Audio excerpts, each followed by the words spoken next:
friends, coming to you today with a little bit of fall decor, something a little different than just a wreath. The good thing is you may have a lot of this stuff already in some of your fall stash. If not, then it would be really inexpensive to create this. Now, instead of just like a grapevine wreath or something, I want to do something a little different, and I just happen to have this little thin wooden picture frame. Any picture frame would do. This one's 11 by 14. Now, if you had any kind of one of those little scarecrows, I happen to have just one of these big metal ones that I picked up at the thrift store for like $2 about 6 months ago that I've been saving. Now these little stand-up scarecrows, you can take the little stand off, or I'm going to bend down here a little closer. And these little inexpensive, these are usually $1 at the Dollar Tree. You could put one on each corner of the picture frame, or however you want to do it. You know, your scarecrow kind of really depends on the size of your frame. You may want to fit 2 of the little scarecrows on there. Now, to embellish it further, I did pick up a roll of this at Walmart. This is the burlap ribbon.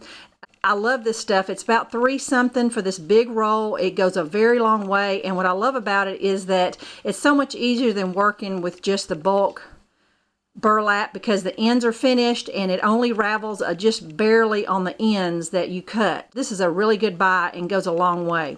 Now I'm going to be cutting out some letters to go on top of the strip of burlap that I'm going to put on the frame. All right, I started off by measuring my frame from top to bottom, and it was 14 inches. So I knew that my letters needed to be about 3 inches tall. So I cut out my scraps of fabric to about the size I wanted my letters to be, and I placed them on the ribbon just to make sure they would fit. So now let's get cutting the letters. All right, to start with, I'm going to start with my L's, and what I did is I took my 2 pieces. I'm going to cut my L's out together so I know that they are alike, and I'm just totally freehanding this. Okay, there's my L's. And you may have to tweak it just a little bit once you get it, you know, done. But that's the good thing, is these letters are super easy to cut out. It's a little harder working on this burlap. But so they're my L's. I need to cut this one just a little bit.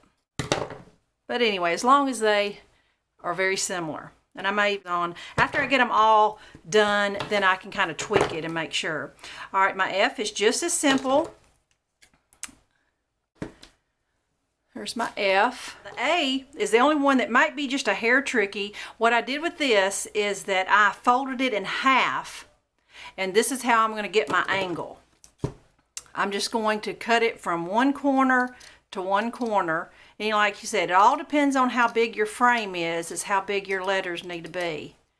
And that should give me kind of an A shape. I'll keep it folded at an angle. I'm going to cut another little angle like that. I need to make my little hole up there at the top. There's my A. I'm just going to line them all up together and make sure they're kind of uniform. But you get the idea. I'm going to play around with these till I get my letters looking the way I want to look. Okay, I got my letters cut out and I fit them on there just to make sure they would fit, and I like the way they look. Now I kind of tilt mine left and right. I kind of like that look since my letters are imperfect. It just kind of adds to the imperfectness, if that's a word. Now you could certainly line yours up straight in a row. If you went and bought some really nice felt letters or whatever you do, that would be fine too, but this is the look I'm going for. Now the rest of it is pretty much self-explanatory. I am just hot gluing some things on the frame, and so I'm going to go ahead and finish the project and hang it up on the door, and I'll show you it finished. Okay, this is my finished project. I'm really happy with it. I love the look of it. It's just something different than a round wreath that I usually have every year. Now the first thing I did was that I tied 3 strands of raffia around each corner of the frame. That just kind of give it a little interest and to keep it from being so square looking.